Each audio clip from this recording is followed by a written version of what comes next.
is now in session. Hello, everybody. Welcome to the PCBC Season 2, Episode 15 of the Pennsylvania College Basketball Court. I am the Honorable Judge Noah, reporting live from Knotzlebrook, Pennsylvania. I'm actually on a week trip visiting my brother in Milwaukee, Wisconsin. So I am situated all the way about 8.5 hours across the country. So if you're watching this live right now, it is currently 10 a.m. local time, 11 o'clock Eastern Standard Time currently at this time. So today's episode, it's going to be a little bit different in terms of the recapping for the games that occurred over this past weekend. There was actually 5 games that occurred over this past weekend because I'll explain about the game that occurred last Thursday and go through previews of today's matchups and tomorrow's one matchup that we have. Then episode 16 will be on Thursday, same time. That's what I'm playing for. Let's look at the standings as of right now. PSAC East in first place, 4-0 record in conference play, 8-2 overall with 8-game winning streak at this time. That is the Westchester Golden Rams. Second place, 7-3 overall, 3-0 in conference play on a 3-game winning streak is the Shepherd Rams.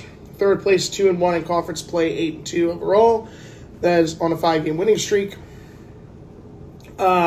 Is the East Stroudsburg Warriors. Not New York. I'm in Wisconsin. But it's going pretty well so far. I got in yesterday around like 5 o'clock local time. So, but the weather is holding up, so that's a good thing. Fourth place, 6-4 overall, 2-2 in conference play is the Millersville Marauders, who have currently on a 1-game winning streak. Fifth place with a 1-2 record in conference play, 4-5 overall, 2-game winning streak is Lock Haven Bald Eagles. Turn the brightness down. The glare is really bothering me. Okay, here we go. Sixth place. Currently in the playoffs right now at 1-3 in conference play, 3-6 overall, and a 1-game winning streak is the Mansfield Mountaineers.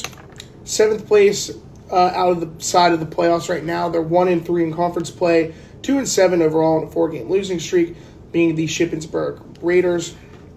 Eighth place, 0-3 in conference play, 3-6 overall. On a 2-game losing streak is the Kutztown Golden Bears. And in dead last, no surprise, 0-3 in conference play and 1-9 overall, 6-game losing streak. That is the Bloomsburg Huskies. In the West, first place, 4-0 in conference play, 8-2 overall on an 8-game winning streak. Ranked as high as 19 right now is the Gannon Golden Knights. Second place, 3-1 in conference play, 7-4 overall. 1-game losing streak, Pitt Johnstown Mountain Cats. Third place, 4 teams are actually 2-2 in conference play. At the top of that list is Seton Hill, who is 9-3 overall in the season, 1-game losing streak. Fourth place, 2-2 in conference play, 7-3 overall on a 2-game losing streak, Clarion Golden Eagles. Fifth place, 2-2 in conference play, 5-5 overall on a 3-game losing streak, the IDP Crimson Hawks. Sixth place, 2-2 in conference play, 5-6 overall on a 3-game winning streak, my now alumni, Slippery Rock University. Seventh place, 1-3 in conference play, 6-6 overall. They have lost their previous 6 games, the California Vulcans. And finally, in dead last in the PSAC West, 8th in the conference, 1-3 overall in conference play, 4-6 on the season, 4-game losing streak. That is the Edinburgh Fighting Scots. So again, a couple of games are going to change the factor of the conference games today. There's 2 games on that list. I'll explain that here in just a moment once I get to the recap. I do apologize. My computer's being a little slow. So if I take like a huge 20-second break, it's because my computer's just trying to fire. I fired this up last night. All right, here we go. So Thursday, originally there was supposed to be a game between Bryant and Stratton of Rochester, New York, against Clarion. That game ended up being canceled due to something what is called lake effect snow. I think that's affected a lot of teams this year. But it was too dangerous for the team from Rochester to make the travel down to Clarion, so they decided to cancel the game. Which then leads us to our one and only Friday game.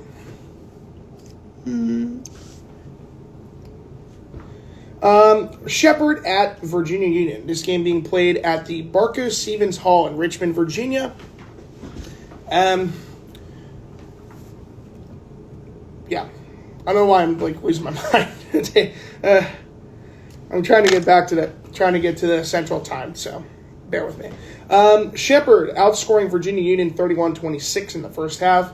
Shepherd outscoring Virginia Union 30-25 in the second half. Final score being Shepherd 61, Virginia Union 51. With this win, Shepherd improves to 7-3 on the season, and Virginia Union drops to 4-7.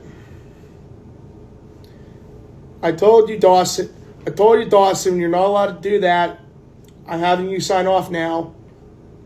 Comments are not for that. You shouldn't be hitting up on my girlfriend. I already warned you. She'll tell you. And I'm going to get a comment later and be like, I thought you told him. I'm like, yeah. Sorry, Dawson. Shepherd. Top scorer was Marcus Banks. 33 minutes, 4 of 7 from the floor, 2 out of 4 from three-point range, 1 of 2 from the free throw line, 4 rebounds, 7 assists, and a total of 11 points.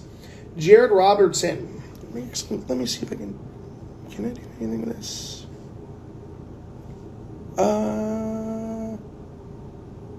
Yeah. Awesome. Cool. All right. Jared Robertson, 31 minutes, 4 of 8 from the floor, 3 of 7 from three-point range, 3 rebounds, 3 assists, and 1 steal for 11 points. Should be working now. Brody Davis, actually, those are the only 2 guys that hit double-digit points. First half, Shepherd out shooting 40.7% from the floor, 44.4% from three-point range, 25% from the free throw line. Second half, 42.3% from the floor, 41.7% from three-point range, 75% from the free throw line. Overall, Shepherd shooting 22 out of 53, 41.5% from the floor, 13 out of 30, or 43.3% from three-point range, 4 of 8 from the free throw line, 50%. Virginia Union, their top scorer was Che Evans, who in 22 minutes shot 5 of 12 from the floor, 4 of 8 from three-point range, 4 rebounds, 1 block, and 14 points. For the Panthers, their first half, they shot 30.8% from the floor, 41.7% from three-point range, 83.3% from the free throw line. Second half, 33.3% from the floor, 26.7% from three-point range, 50% from the free throw line. Overall, they shot 18 of 56, or 32.1% from the floor, 9 out of 27, or 33.3% from three-point range, and 6 of 8 from the free throw line at 75%. So in terms of that game, I ended up getting that game correct. So Shepherd over Virginia Union. Saturday, also known as Black Saturday, because unfortunately 3 games occurred on Saturday, and I did not get a single one of those games correct. I know. Shocking.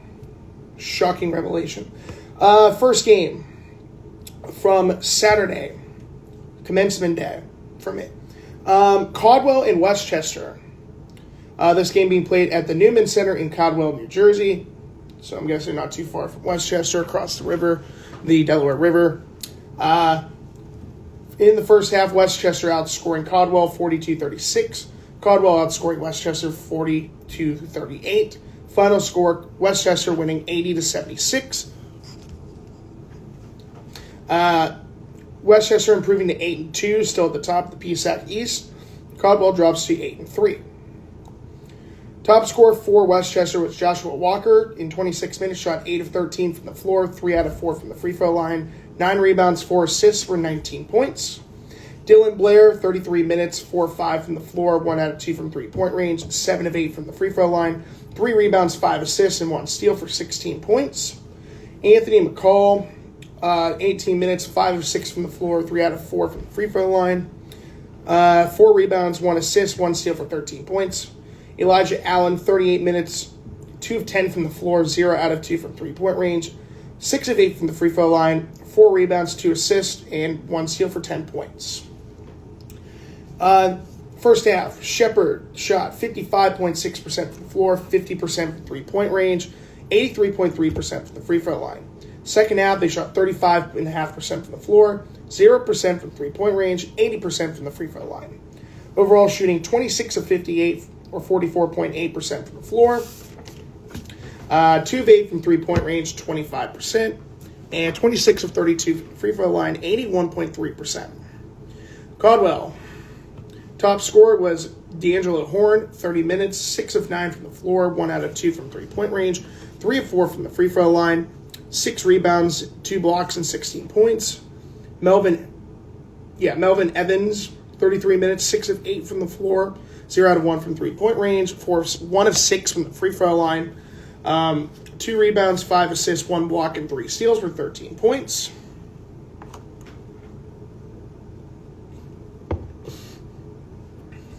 All right, Derek Bueno, 27 minutes, 5 of 11 from the floor, 0 out of 1 from three-point range, 1 of 4 from the free throw line, 5 rebounds, 5 assists, 2 blocks for 11 points. And Kiki Parsons, in 18 minutes off the bench, 3 of 5 from the floor, 2 out of 4 from three-point range, 2 out of 4 from the free throw line, 2 rebounds, 1 assist, 1 steal for 10 points. In the first half, Caldwell shot 35.5% from the floor, 33.3% from three-point range, 66.7% from the free throw line. In the second half, they shot 68% from the floor, very impressive, 25% from three-point range, 29.4% from the free throw line. Overall shooting 28 out of 56 from the floor, 50%, 5 of 16 or 31.3% from three-point range, 15 of 32 from the free throw line, 46.9%. Yeah, missing 17 out of 32 free throws is not going to help you win games. Probably a big factor of why Caldwell did not win. Next game, Seton Hill and Chestnut Hill. This game being played in Philadelphia, Pennsylvania at the Sorgani Arena. Just want to check. Okay, good. We're good. All right, first half. Chestnut Hill outscored Seton Hill. There we go. 43-32 in the first half, before Seton Hill outscored Chestnut Hill 44-33, which then required to be needed overtime. In the first overtime, they both split at 8 points apiece. In the second overtime, Chestnut Hill outscoring Seton Hill 13-9. Final score 97-93 in favor of Chestnut Hill in double overtime. Chestnut Hill improves to 4-6. Seton Hill drops to 9-3. All right, top scorer for Seton Hill was Ryan Mice. 42 minutes, shot 6 of 13 from the floor, 5 out of 12 from three-point range, 3 of 5 from the free throw line, 3 rebounds, 5 assists for 20 points. Gage Lattimore in 43 minutes shot 6 of 12 from the floor, 3 of 6 from three-point range, 1 of 2 from the free throw line, 6 rebounds, 1 assist for 16 points. Gabe Gillespie in 39 minutes shot 7 of 11 from the floor, 0 out of 1 from three-point range, 2 of 2 from the free throw line, 3 rebounds, 2 assists for 16 points. Edo Ortiz in 38 minutes, 4 of 11 from the floor, 1 out of 5 from three-point range, 2 of 4 from the free throw line, 3 rebounds, 1 assist, 4 blocks, and 2 steals for 11 points. And Brian Belade, 24 minutes off the bench, 7 of 8 from the floor, 3 of 4 from the free throw line, 3 rebounds, and a total of 17 points. The Griffins in the first half shot 55.6% from the floor, 12.5% from three-point range, 50% from the free throw line.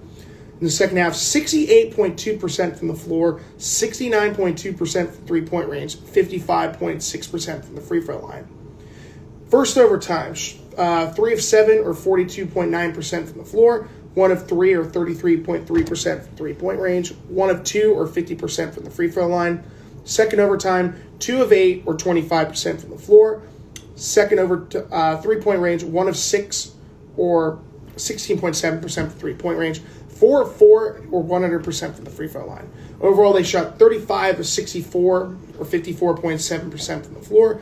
12 out of 30, 40% from three-point range. 11 out of 17, 64.7% from the free throw line. Chestnut Hill, their top scorer was Alejandro Sabec, who in 44 minutes shot 9 of 17 from the floor, 1 out of 1 from three-point range, 4 of 6 from the free throw line, 10 rebounds, 1 assist, 1 steal for 23 points. Omari Salvi in 38 minutes, 7 of 13 from the floor, 5 out of 7 from three-point range, 2 of 3 from the free throw line, 5 rebounds, 2 assists for 21 points. Noah Charles in 45 minutes, 4 of 8 from the floor, 2 out of 3 from three-point range, 3 of 4 from the free throw line, 3 rebounds, 7 assists, 2 steals for 13 points. Ivy Pettit, 40 minutes, 2 of 15 from the floor, 1 out of 12 from three-point range, 8 of 8 from the free throw line, 4 rebounds, 5 assists for 13 points.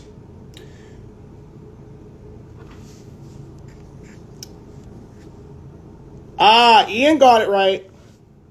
Ian spelled it correctly. He knows. It's all right, Meta. We'll get you there. Give it time.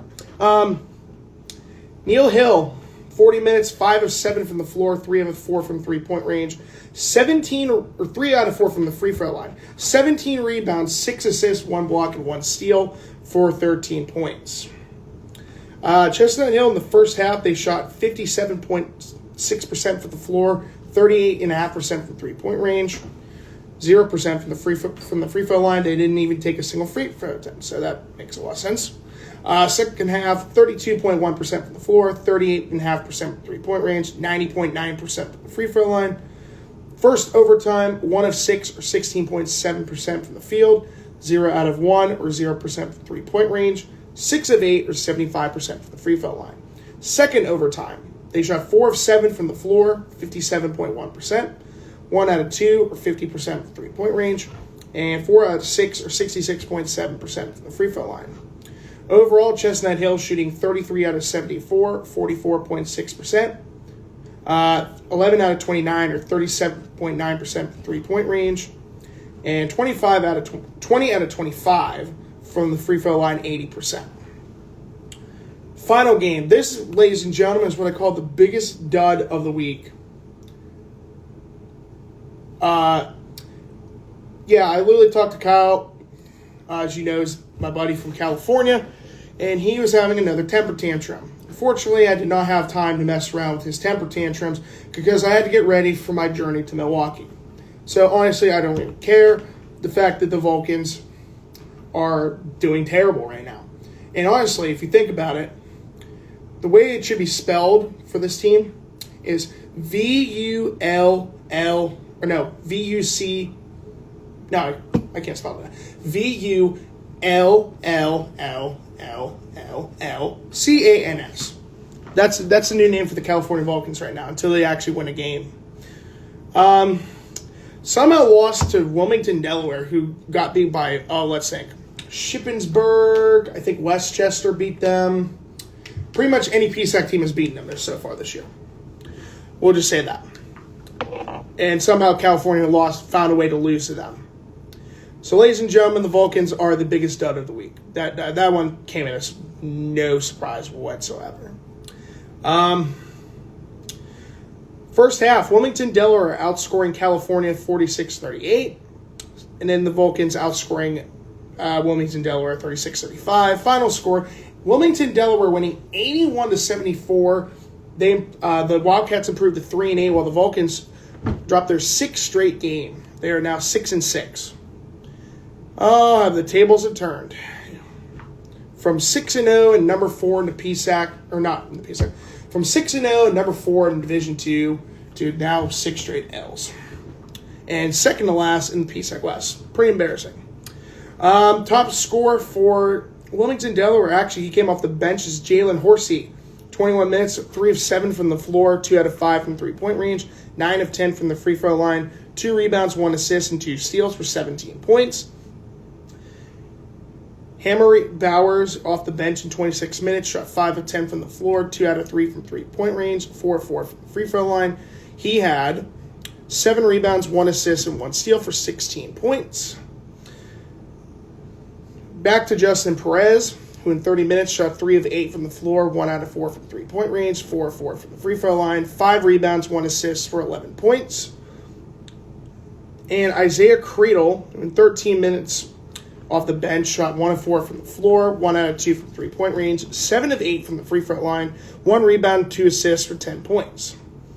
The Wildcats in the first half shot 32.1% from the floor, 58.3% from three-point range, 100% from the free throw line, In the second half, 38.7% from the floor, 27.3% from the three-point range, 61.5% from the free throw line. Overall, they shot 21 out of 59 from the field, 35.6%, 10 out of 23 or 43.5%, 29 out of 34, 85.3% from the free throw line. Mind you, that 100% in free throw percentage in the first half, they shot 21 out of 21. Very impressive. The Vulcans, their top scorer was Dalman Alexander, who in 37 minutes shot 6 of 16 from the floor, 1 out of 4 from three-point range, 8 of 10 from the free throw line, 15 rebounds, 1 assist, 2 blocks, and 4 steals for 21 points. Cam Polak actually decided to not play the villain of Russell Westbrook and actually had a pretty decent performance, minus 3-point field goal attempts, but that's another story for another day. 38 minutes, 5 of 15 from the floor, 2 out of 9 from three-point range, 8 of 8 from the free throw line, 7 rebounds, 3 assists, 1 block, and 1 steal for 20 points. And freshman Jordan Buchanan in 34 minutes, 4 of 11 from the floor, 2 of 5 from three-point range, 6 of 8 from the free throw line, 7 rebounds, and a total of 16 points. Vulcans in the first half shot 33.3% from the floor, 18.8% from three-point range, 85% from the free throw line. Second half, they shot 24.4% from the floor, 23.1% from three-point range, 61.1% from the free throw line. Overall, they shot 20 out of 72, or 27.8% from the floor, 6 of 29, or 20.7% from three-point range, 28 out of 38 from the free throw line at 73.7%. And lastly, 0 for 3 on Saturday. Can't even believe that. And 2 of those games I thought would be easy picks. The Sunday game, this was Jefferson at Bloomsburg. Game I got correct. Game being played at the Nelson Fieldhouse. In the first half, Jefferson outscoring Bloomsburg 35-29. And second half, Jefferson outscoring Bloomsburg 43-38. Final score 78-67 in favor of Jefferson, improving to 8-3 on the season, and Bloomsburg dropping to 1-9. Top scorer for Jefferson was Justin Hawkins. In 35 minutes, shot 6 of 10 from the floor, 2 out of 3 from three-point range, 4 of 4 from the free throw line, 7 rebounds, 3 assists for a total of 18 points. Sean Fullerton, who in 37 minutes shot 7 of 10 from the floor, 1 out of 2 from three-point range, 2 of 2 from the free throw line, 5 rebounds, 2 assists, 2 blocks, and 1 steal for 17 points.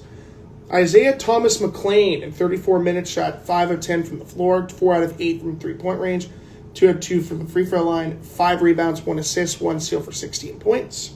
Ashton Miller in 35 minutes shot 7 of 13 from the floor, 1 out of 3 from three-point range, 1 out of 3 from three-point range, 5 rebounds, 3 assists, 2 steals for 15 points. In the first half, Jefferson shot 53.9% from the floor, 50% from three-point range, 100% from the free throw line. Second half, they shot 53.6% from the floor, 38.5% from three-point range, 100% from the free throw line. Overall, shooting 29 out of 54, or 53.7%. Second, in 10 out of 23 from three-point range, 43.5%. 10 out of 10 from the free throw line, a perfect 100%. Bloomsburg's top scorer was Ken Oilweiler, 34 minutes, shot 4 of 15 from the floor, 1 out of 5 from three-point range, 5 of 5 from the free throw line, 2 rebounds, 2 assists, 1 steal for 14 points. Jagger Dressler in 21 minutes off the bench shot 4 of 4 from the floor, 3 out of 3 from three-point range, 2 rebounds, and 2 steals for 11 points. Matt Bengale in 31 minutes, 5 of 11 from the floor, 0 out of 2 from three-point range, and 0 out of 2 from the free throw line, 3 rebounds, 3 assists, 1 block, and 4 steals for 10 points. In the first half, Bloomsburg shot 34.4% from the floor, 16.7% from three-point range, 100% from the free throw line. Second half, they shot 59.3% from the floor, 50% from three-point range, 33.3% from the free throw line. Overall, they shot 27 out of 59, or 45.8% from the floor, 6 out of 20, or 30% from three-point range, 7 out of 11 from the free throw line at 63.6%. So that is the overall outcome of the 5 games that occurred over these past 4 days. You could say 3 days. Now we get to the previews for today and tomorrow. So we have one 3 o'clock game. Now I can finally bring my note card in. There we go. One game today at 3. These games are actually in Eastern time, so I'll do Central time as well, since I will try to remember as best as possible. First game, 3 o'clock Eastern, 2 o'clock Central time, is Westchester at Pitt Johnstown. Westchester 8-2 on the season. Pitt Johnstown 7-4, second in the PSAC West.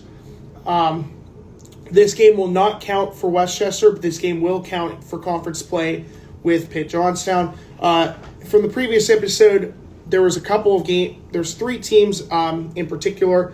Millersville is one of the. It was 3 teams got picked because they had to have non-conference games in play, and 3 teams got picked randomly. It was Shepherd, Millersville, and Westchester. So the game between IUP and Shepherd did not count in towards of Shepherd, but it did for IUP because of the number of teams. Since there's only 8 teams in the West, 9 teams in the East, they had to make it somewhat fair for them to have the same number of conference games. So Shepherd, this game did not count against IUP for them, but it counts for IUP. Westchester tonight, this game will not count for Westchester, but it will count as a conference game for Pitt Johnstown. And another game we'll get to in just a moment, and that's between Millersville and Clarion. So the other games, we got 3 games at 5 o'clock Eastern, 4 o'clock Central Time. It is Mansfield, 3-6, traveling to the Morrow Fieldhouse, take on the Rock, who are 5-6. Mansfield, 6 in the East. Slippery Rock, I think, is 6 in the West, so that works. Battle of the 6th place teams in each conference. Bloomsburg, traveling to California, traveling to the Convocation Center, take on the Vulcans. Bloomsburg dead last in the PSAC East. California 7th in the PSAC West. And then Kutztown, 3-6, traveling to the Kovalchik Convention Athletic Complex to take on the 5-5 Crimson Hawks. We will get to a preview of that game in just a moment. 3 games at 7:30 Eastern, 6:30 Central Time. 6-4 Millersville, traveling to the Tippin Gymnasium to take on the Clarion Gold Eagles. The Lockhaven Bald Eagles, 4-5, traveling to the Macomb Fieldhouse to take on the 4-6 Edinburgh Fighting Scots. And then the 7-3 Shepherd Golden Rams, or Shepherd Rams, not Golden Rams. That's Westchester. 7-3 Shepherd, traveling to, I believe it's still the Haggerty Family Event Center for the time being, take on the 8-2 Gannon Golden Knights. And then one game tomorrow at 3 o'clock Eastern, 2 o'clock Central Time. It is 8-2 East Stroudsburg, traveling to the McKenna Center to take on the 9-3 Seton Hill Griffins. So let's look at the scouting report for the matchup tonight between Kutztown and IUP. So all-time record IUP drops their win percentage to 6. They've won 65.7% of their games lifetime as a program. In terms of my picks and predictions, we'll get to it in a minute, what the record is so far this year. So, again, IUP, they are 1,501 wins versus 782 losses, the 2,284th career game for this program. IUP comes in 5-5, 2-2 record in conference play, 5th in the PSAC West. Kutztown, 3-6 on the season, 0-3 in conference play, 8th in the PSAC East. 5 o'clock Eastern, 4 o'clock Central Time. Let's write that down. This game being played at the KCAC in Indiana, Pennsylvania. This is the 30th all-time meeting between these two programs. IUP leads the all-time series 22-7. The last matchup was actually, believe it or not, almost 2 years ago to the date. December 18th, 2022. IUP winning by a score of 83-72. Now let's look at the 7 key elements of my fundamentals of basketball. So we go, if you don't know what that is, I distinctly take a look at 7 key categories for each matchup and who has the advantage on who. So we're going to see this. So it's based off offense, defense, field goal percentage, 3-point field goal percentage, free throw percentage, rebounds, and assists to turnover ratio. All right, so offense. IUP comes in third to last in offense at 73.3 points per game, ranked 15th in the conference. Kutztown is scoring 76 points per game. That is ranked 11th in the conference. Advantage, Kutztown. Defensively, IUP is ranked 4th in the PSAC in defense points per game allowed at 73.3. So their margin of points for and points allowed is actually 0, which is actually kind of interesting. So it goes to show you they're a pretty even team this season, especially since it's a rebuilding team. Kutztown is 12th in the conference at 80.6 points per game allowed. In favor, advantage IEP. Field goal percentage was actually probably the closest in terms of the matchup scouting report for this. Field goal percentage. IEP shooting 43.3% from the floor as a team. That's ranked 11th. Kutztown is at 42.8% at ranked 13th. Advantage IEP. 3-point field goal percentage. IEP is shooting 31% from three-point range as a team. That is ranked 12th. Right behind them in 13th is the Kutztown Golden Bears, who are shooting 30.2% from three-point range. Advantage IEP. Free throw percentage. IEP is shooting 71.7% from the free throw line. That is ranked 9th. That is about a 5% difference from last year, where they were the worst free throw shooting team in the conference last year. So very proud of them for doing better from the free throw line this year. Kutztown, however, is shooting 77% from the free throw line. That is 4th in the conference. Advantage, Kutztown. Rebounding. IEP's earning about 38.9 rebounds per game. That is ranked 7th. Kutztown is averaging around 36.2 rebounds per game. That is ranked 13th. Advantage, IEP. And finally, assist-to-turnover ratio. IEP is averaging 1.09 assists per turnover. Kutztown's averaging about 0.84 assists per turnover. Advantage, IEP. IEP is ranked 7th in the conference in that category. Kutztown ranked 13th in assist-to-turnover ratio. So by final results, the categories, the 7 key elements say that IEP is favored in this matchup, with the results being IEP earning 5 out of the 7, outscoring Kutztown in this scenario 5-2. Actually, I completely forgot. I don't know why I always forget to do this. Here we go. I need my statistics. By the way, we're almost double the amount of time for this episode already than what we were for the previous episode. Last episode, I legit, no joke, it was like 18 minutes. So I was kind of surprised. I knew it was going to be a short one. I didn't think it was going to be that long, but... Give me my statistics, please. Kutztown. I know you're a little salty about that game from about a week and a half ago, but come on. All right, there we go. All right. So let's talk about IEP's top 3 scorers. So their number 1 scorer is still Christian Moore, pretty much an easy choice for that one. He is averaging 19.8 points and 3.9 rebounds per game, shooting 41.5% from the floor, 37.9% from three-point range. Kaimani Marrero is the second highest scoring player for the Crimson Hawks, 13.7 points and 4.5 rebounds per game, 42.6% from the floor, 25.6% from three-point range. And Tamir Brooks, their third highest scoring player, is averaging 11 points and 8.2 rebounds per game, shooting 58.7% from the floor and 0% from three-point range because he is still yet to try a single three-point field goal attempt this season. I'm going to make it I should just start saying when he's actually going to make a three-point attempt. Who knows? Maybe he'll go the whole season without taking one. That would be impressive. All right, so the Kutztown Golden Bears. Fire that up. Oh, come on. Here we go. So their highest scoring player, he's, I think, top 3 in the conference in scoring, averaging points per game. Their first player in the top scorer for the Kutztown Golden Bears, he's a 5'11" guard and senior from Edgewood, Maryland, playing high school ball at John Carroll High School. That is number 5, Jalen Bryant.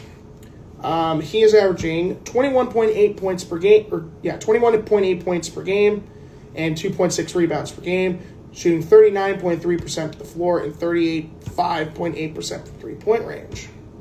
Second highest scoring player for the Golden Bears is a 6'5" guard and sophomore from Townsend, Delaware, playing his high school ball at Middletown High School, number 11, Jaden McGee. He is averaging 14.4 points and 4.8 rebounds per game, shooting 46.7% from the floor and 42.3% from three-point range. And the third highest scoring player for the Kutztown Golden Bears. Whoa.